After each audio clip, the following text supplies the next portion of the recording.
जगदीप धनखड़ के इस्तीफे के बाद सबके मन में आखिर यही सवाल है कि देश का अगला उपराष्ट्रपति कौन होगा। देश को उसका अगला उपराष्ट्रपति कब मिलेगा। इन दो सवालों में से एक का जवाब तो मिल गया है। जी हाँ, बता दें कि चुनाव आयोग ने उपराष्ट्रपति के चुनाव के लिए तारीख का ऐलान कर दिया है। चुनाव आयोग ने उपराष्ट्रपति के चुनाव के लिए जो अधिसूचना जारी की है उसके मुताबिक 9 सितंबर को सुबह 10 बजे से शाम 5 बजे तक उपराष्ट्रपति के चुनाव के लिए मतदान होगा।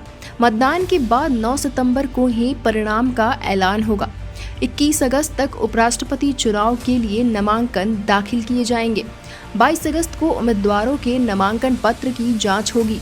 25 अगस्त तक अगर कोई उम्मीदवार अपना नामांकन वापस लेना चाहे तो ले सकता है।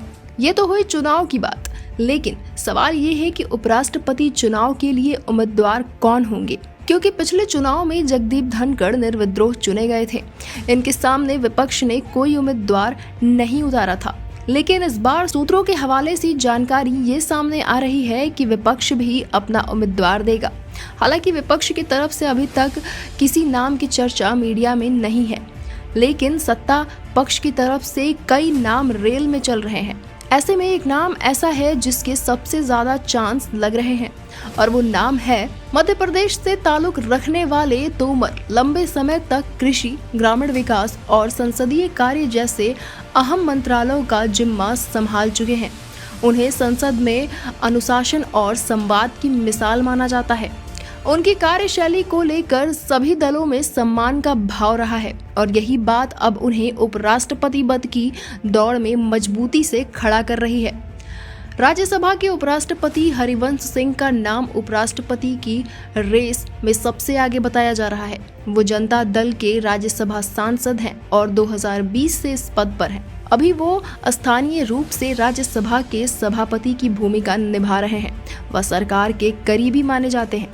हालांकि रिपोर्ट में ये भी दावा किया जा रहा है कि इस बार उपराष्ट्रपति भाजपा से ही होगा और यह बात एनडीए के सहयोगियों को भी बता दी गई है। दिल्ली के उपराज्यपाल वीके सक्सेना भी इस पद की दौड़ में हैं। केजरीवाल सरकार से टकराव के कारण वे सुर्खियों में हैं। कयास लगाया जा रहा है कि उन्हें जल्द ही बड़ी भूमिका में भेजा जा सकता है। जम्मू कश्मीर के उपराज्यपाल मनोज सिन्हा का कार्यकाल 6 अगस्त को पूरा हो रहा है। वह पहले रेल मंत्री रह चुके हैं और उत्तर प्रदेश से आते हैं। अनुच्छेद 370 हटने के बाद उन्होंने जम्मू कश्मीर में प्रशासनिक स्थिरता लाई, लेकिन हाल की पहलगाम आतंकी घटना को लेकर उनकी आलोचना भी हो रही है। बिहार के पूर्व मुख्यमंत्री कर्पूरी ठाकुर के बेटे और केंद्र में कृषि राज्य मंत्री रामनाथ ठाकुर का नाम भी प्रमुख रूप से सामने आया है। वह नाई बता दें कि अति पिछड़ा वर्ग से आते हैं। बिहार चुनाव को देखते हुए उनका नाम राजनीतिक रूप से अहम और रणनीतिक माना जा रहा है। फिलहाल बिहार के राज्यपाल आरिफ मोहम्मद खान भी इस रेस में है।